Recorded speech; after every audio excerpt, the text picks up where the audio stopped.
All right, just as forces cause linear acceleration, torques cause angular accelerations. But it's not quite as simple as that. For instance, over here we can say that tangential force causes some tangential acceleration, causing the speed to change. The tension here causes some centrifugal acceleration, causing the direction to change. And we get that kind of path out. We can say that the tangential acceleration is the force over the mass, obviously. And we can say that the angular acceleration is the force over the mass times the distance. Why? Because we know that the angular acceleration is the acceleration over r. So we take, in this case, tangential acceleration. So we just take this top guy and plug it in to that. Separately, we know from what we've been doing the last couple of units here that the torque is the distance times the force. So we can put those two things together and we can get that the acceleration is tau over mr squared. All right? And then we're saying that if we have this thing analogous to F, then this thing on the bottom has to be analogous to M. Hey, we might remember that though. That is basically the rotational inertia of the point particle. So, in other words, the rotational inertia is in fact an inertia. It's the thing that scales the torque to give us the angular acceleration, the same way that linear inertia, which we call mass, scales the force to give us linear acceleration. If we have a rigid object, then every point has the same angular acceleration. Each of those forces on these points give us a net torque about the rotational axis, which gives the object an angular acceleration. The torque on particle 1 would be m1 times r1 squared times alpha, and the torque on particle 2 would be m2 r2 squared alpha, and so on. So the net torque, which is just the sum of all those things, becomes m1 r1 squared alpha plus m2 r2 squared alpha, etc. And again, we can factor out the alpha and get, as we had before, this sum. And we can see that that's the thing that earlier we had called I. So it turns out it's exactly as we'd expect. It is exactly the parallel to M. It's the thing that scales the torque.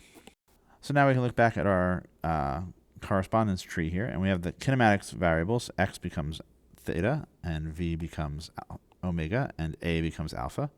And in dynamics, we have that F becomes tau, and M becomes I, which implies there should be a Newton's second law for rotations, and in fact there is, that tau net is I alpha, right? Exactly along the lines, and exactly parallel to that F net equals MA.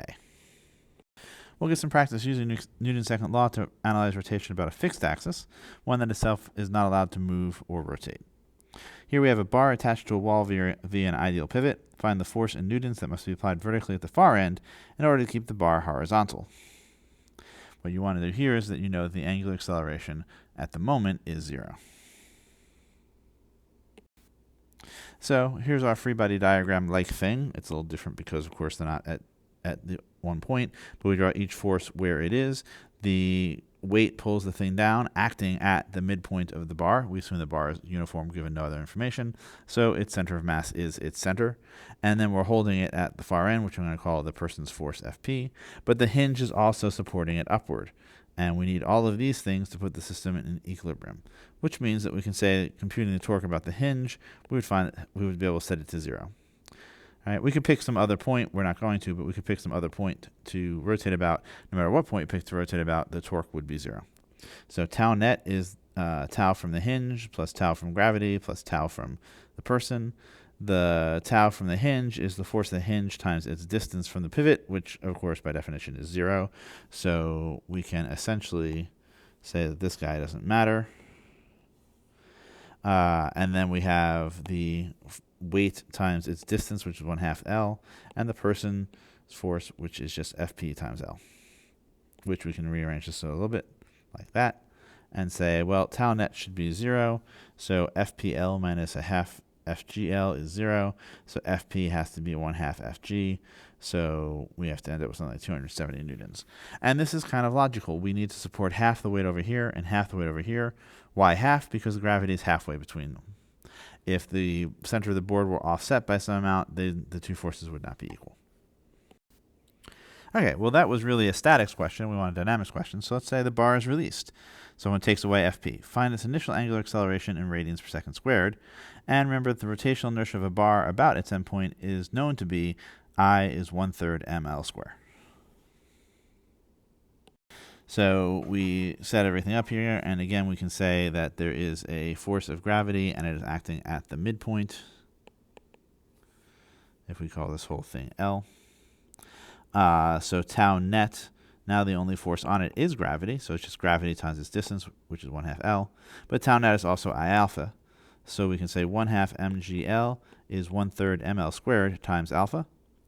And we can solve that for alpha and get something like 3g over 2L. Plugging in some numbers, we get 11.3 radians per second squared. I'll be blunt, I don't really have a sense of how fast that is. We can't compare it to g because it's angular motion, not linear motion.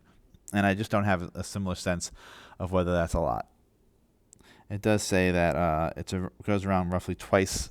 It would be the acceleration of go around roughly twice a second. But it's a little harder at this point to have an intuition for how large things should be. All right, this time let's apply the linear version of Newton's second to this system, specifically to the vertical motion. And that would say that F net in the y direction is ma in the y direction. But the question is the ay of what thing? What thing are we talking about accelerating? And when we talked about particles, when all we had was point particles, that question had no meaning. It was clearly the point particle. But now every point of the rod has a different linear acceleration.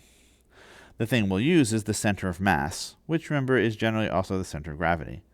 Not only will the weight act at the center of mass, the center of mass will undergo acceleration as if all the mass were concentrated there and all the forces acted there. So it will move as if we were applying these net forces to that center of mass position. Like every other point on the bar, the center of mass will be tracking out a circle, in this case with radius 1/2 L. We now have the tangential acceleration and the angular acceleration are related. Remember that the tangential acceleration is r times alpha. So the acceleration in the y direction is L over 2. That's how far the center of mass is from the pivot point, times 3/2 g over L, which is what we found before. And we find that the acceleration is 3/4 g. Looking at our actual free body diagram, we still have a force of a hinge up. It really is a different force than before. And we have the force of gravity pulling down. And we have the acceleration at this point at the same location, also pointing down. So the net force is m times that acceleration. So Fg minus Fh is may. And so notice what we've taken downward to be a positive direction here to make life easier.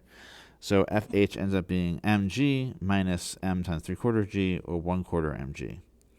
That is, when the bar was supported at both ends, the hinge had to provide 1/2 the weight, but now that it's allowed to swing somewhat, it only needs to provide 1/4 of the weight.